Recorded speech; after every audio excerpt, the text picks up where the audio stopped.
हम सागर के विजन के साथ आगे बढ़े। जब भारत के सामने G20 की प्रेसिडेंसी संभालने का दायित्व आया तो दुनिया को हमने मंत्र दिया, one earth, one family, one future. जब दुनिया कोरोना से लड़ते हुए पस्त पड़ रही थी, तब भारत ने विजन दिया, वन अर्थ, वन हेल्थ। हम पूरे विश्व को अपना परिवार मानकर चलते हैं।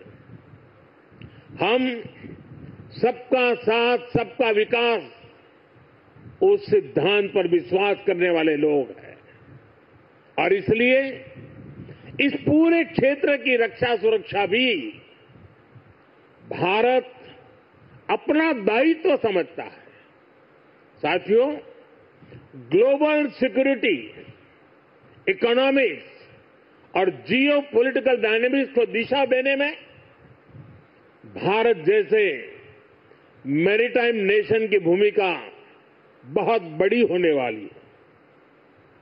आर्थिक प्रगति और एनर्जी सिक्योरिटी के लिए ये जरूरी है कि ट्रेडिशनल वाटर्स को प्रोटेक्ट किया जाए, टेरिटोरियल वाटर्स को प्रोटेक्ट किया जाए, फ्रीडम ऑफ नेविगेशन को इंश्योर किया जाए और ट्रेड की सप्लाई लाइन और सी रूट्स सुरक्षित हो। हमें आतंकवाद, हथियारों और ड्रग्स की तस्करी में इस पूरे क्षेत्र को बचाकर रखना है। इसलिए आज जरूरी है कि समुद्र को सेफ और प्रॉस्परस बनाने में हम ग्लोबल पार्टनर बने। हम लॉजिस्टिक की एफिशिएंसी बढ़ाने और शिपिंग इंडस्ट्री के लिए काम करें। हम रेयर मिनरल्स, फिश स्टॉक जैसे ओशन रिसोर्सेज का दुरुपयोग रोकने में और इसे मैनेज करने की कैपेसिटी डेवलप करें। हम न्यू शिपिंग रूट्स और सी लेन्स पर अब कम्युनिकेशन को खोजने में इन्वेस्ट करें। मुझे खुशी है कि आज भारत इस दिशा में लगातार कदम उठा रहा है।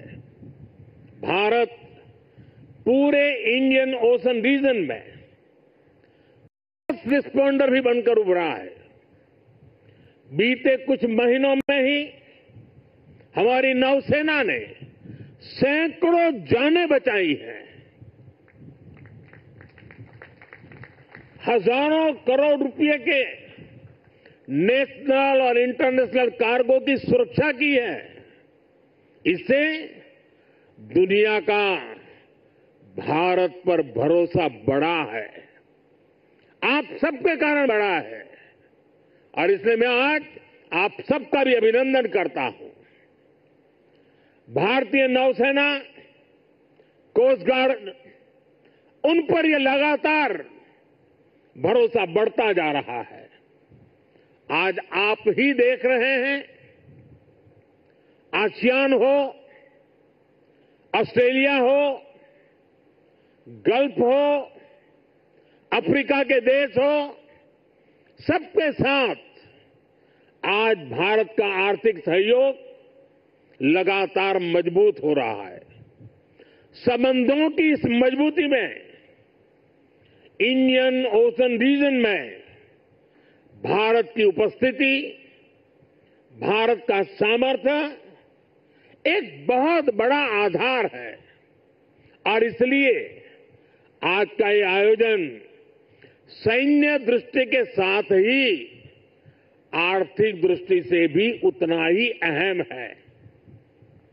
साथियों, 21वीं सदी के भारत का सैन्य सामर्थ्य भी अधिक सक्षम हो, आधुनिक हो, ये देश की प्राथमिकताओं में से एक है।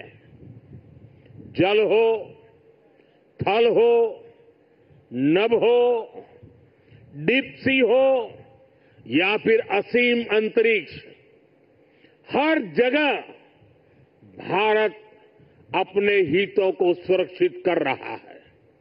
इसके लिए निरंतर रिफॉर्म्स किए जा रहे हैं। चीफ ऑफ डिफेंस स्टाफ का गठन ऐसा ही एक रिफॉर्म है। हमारी सेनाएं और अधिक एफिशिएंट हो, इसके लिए थिएटर कमांड की दिशा में भी भारत आगे बढ़ रहा है।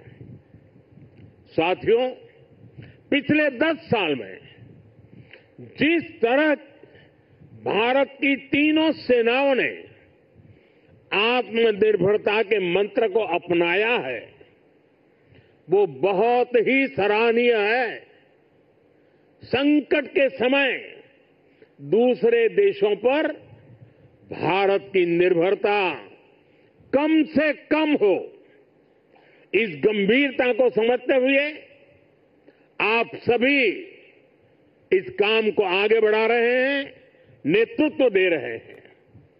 हमारी सेनाओं ने 5,000 से ज्यादा ऐसे साजो सामान और उपकरणों की लिस्ट तैयार की है जो अब वो विदेशों से नहीं मंगाएगी। जब भारत का सैनिक भारत में बने साजो सामान के साथ आगे बढ़ता है तो उसका आत्मविश्वास भी कुछ अलग ही होता है। पिछले 10 साल में कर्नाटका में देश की सबसे बड़ी हेलीकॉप्टर बनाने वाली फैक्ट्री शुरू हुई है। सेनाओं के लिए ट्रांसपोर्ट एयरक्राफ्ट बनाने वाली फैक्ट्री शुरू हुई है। तेजस फाइटर प्लेन के भारत की साख को आसमान की नई ऊंचाई पर पहुंचाया है। यूपी और तमिलनाडु में बन रहे डिफेंस कॉरिडोर्स डिफेंस प्रोडक्शन को और गति देने वाले हैं। और मुझे खुशी है कि हमारी नेवी ने भी मेक इन इंडिया अभियान का बहुत अधिक विस्तार किया है।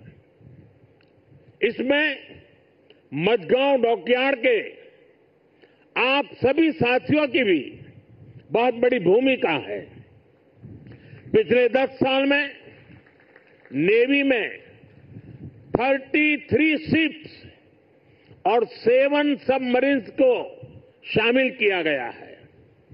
इन 40 नेवल वेसल्स में से 39 भारतीय शिपयार्ड में ही बने हैं। हमारा भव्य विराट आईएनएस विक्रांत एयरक्राफ्ट कैरियर और आईएनएस अरिहंत और आईएनएस अरिघात जैसी न्यूक्लियर सबमरीन भी शामिल है। मेक इन इंडिया उसको ऐसी गति देने के लिए मैं देश की तीनों सेनाओं को हृदय से बहुत बहुत बधाई देता हूं। आज भारत का डिफेंस प्रोडक्शन 1.25 लाख करोड़ रुपए से ज्यादा हो चुका है। हम 100 से ज्यादा देशों को डिफेंस इक्विपमेंट एक्सपोर्ट कर रहे हैं। मुझे विश्वास है आपके सहयोग से आज भारत तेजी से अपने डिफेंस सेक्टर का कायाकल्प करके दिखाएगा।